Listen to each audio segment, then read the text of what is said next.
Another chance, another walk, another dance with him.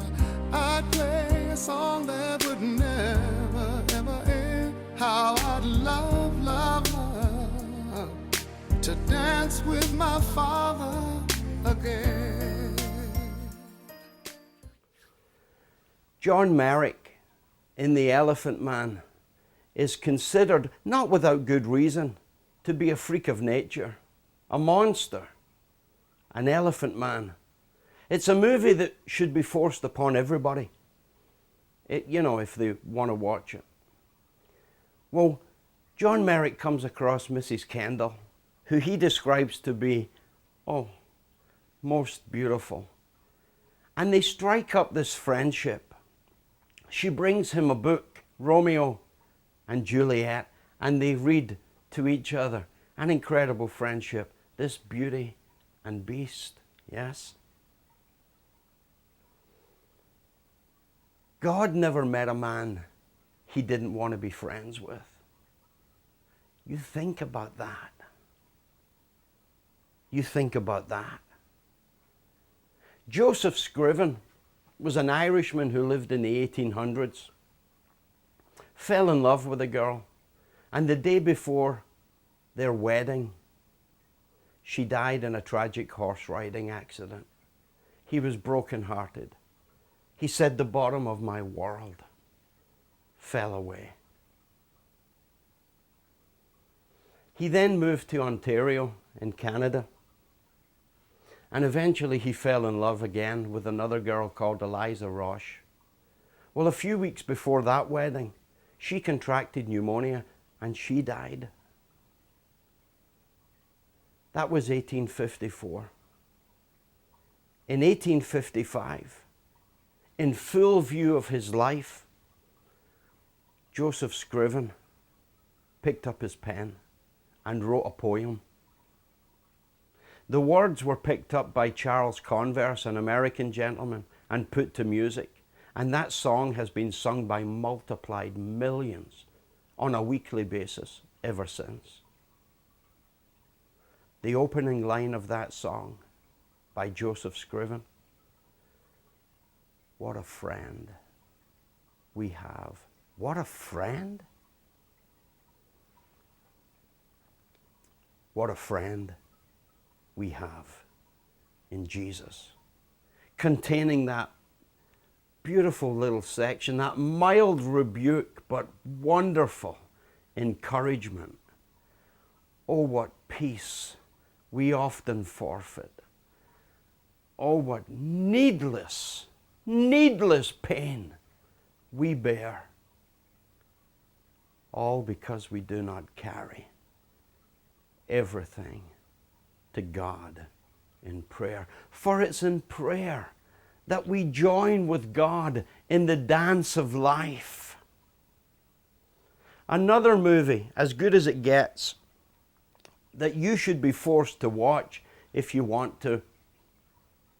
Jack Nicholson and Helen Hunt, Melvin and Carol the waitress. Melvin has OCD. He says what he wants, he means what he says, and he can offend anyone within a 200-mile radius. Well, he's trying to win the favor of Carol the waitress, and he finally gets her on a date, and they go to this restaurant, and he's looking quite spruce, and she's looking as beautiful as Helen Hunt can look. And they're on the way to the table, and there's music playing, and Helen says to Jack, or Carol says to Melvin, "Would you like to dance?" And Melvin says, "Oh, I've been wondering if you were going to ask me that." No. And the evening goes from bad to worse, and she eventually storms out and leaves him licking his wounds. The drive home is even worse. Doesn't want to see him, doesn't speak to him, ignores him. He's left in his flat, moping around like a teenager, like a lovesick teenager. And the phone rings, and it's Carol. Well, she says words to this effect. She says, you only make me feel bad about myself. You bring me down. I don't want to see you, but then I miss you and I see some great kindnesses in you. And there are some great kindnesses within him.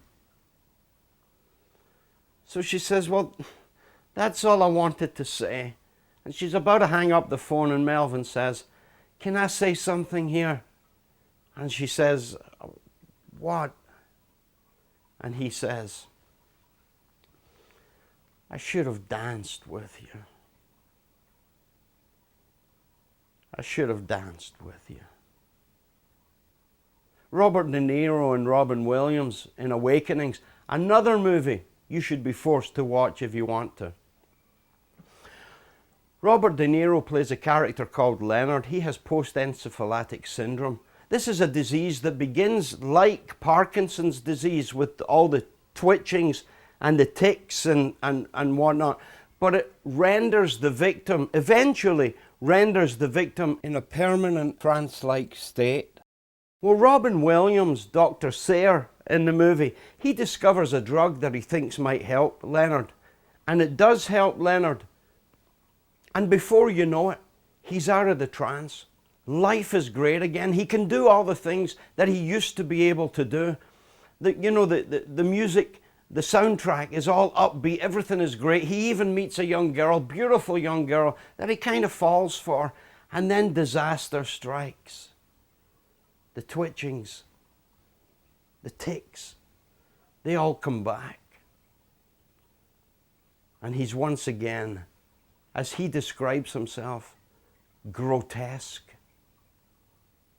It takes maximum effort just to comb his hair and brush his teeth, which he does for his final performance. He's going to say goodbye to the girl, meets her in a cafe,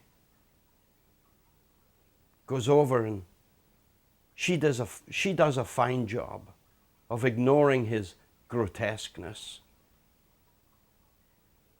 He finally says goodbye to her, shaking her hand. Doesn't want to see her again. The truth is, he doesn't want her seeing him again. Doesn't think she would want to see him again. And leaves twitching as he goes. The girl, never looking prettier, gets up from the table, catches up with him, takes his hand, puts it on her waist, takes his other hand, and to no music at all, begins to dance with him.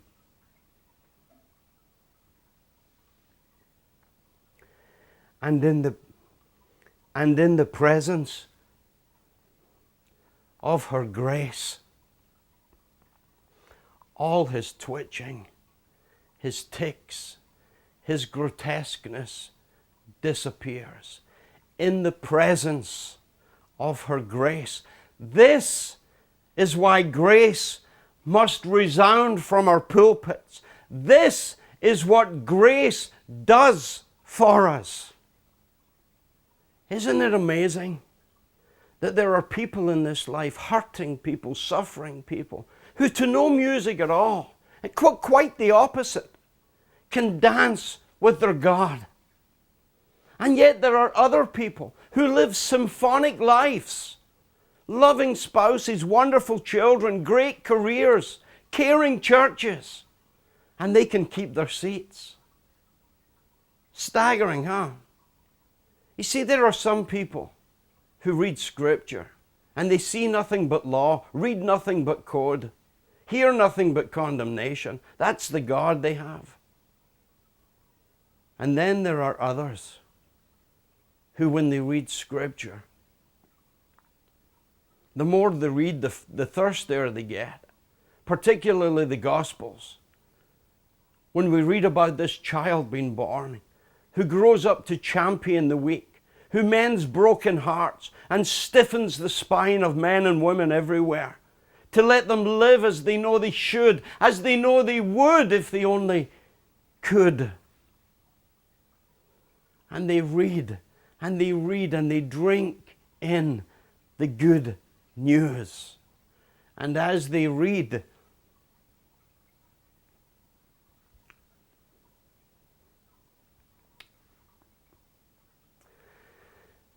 they feel a hand around their waist. And God begins to sway with them. And in the presence of His grace, all of our tics, our twitchings, our grotesqueness disappears. And God whispers into our ears the words of Mrs. Kendall to Mr. Merrick. And he says to us, "Why, Mr. Merrick, you're no you're no elephant man at all. You're Romeo."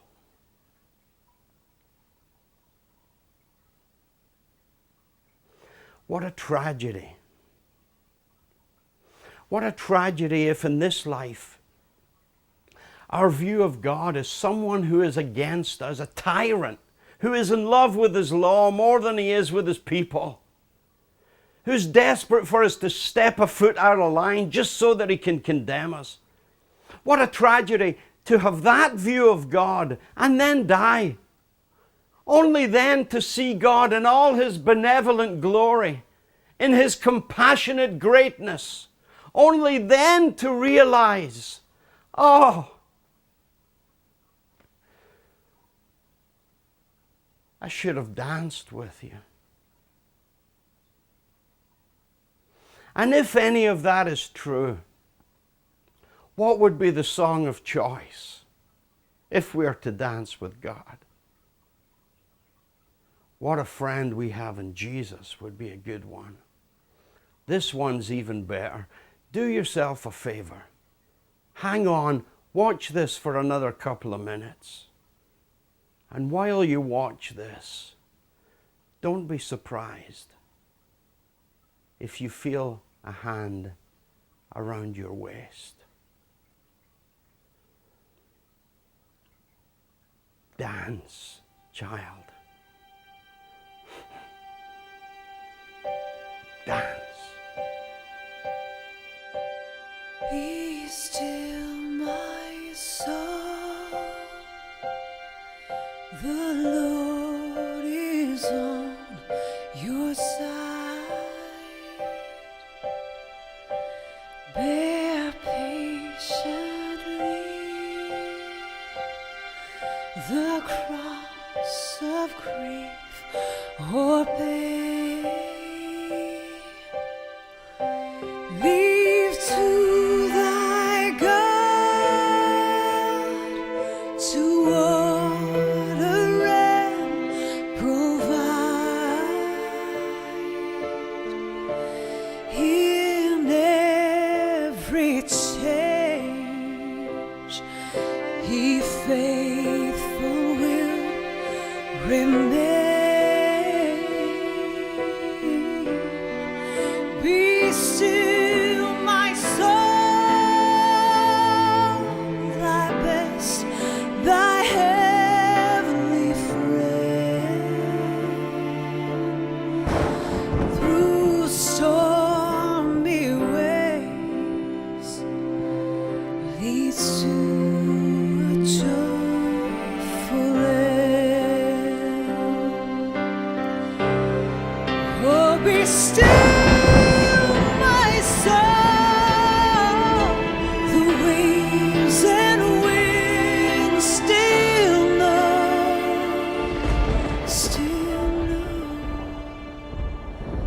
His voice, ooh.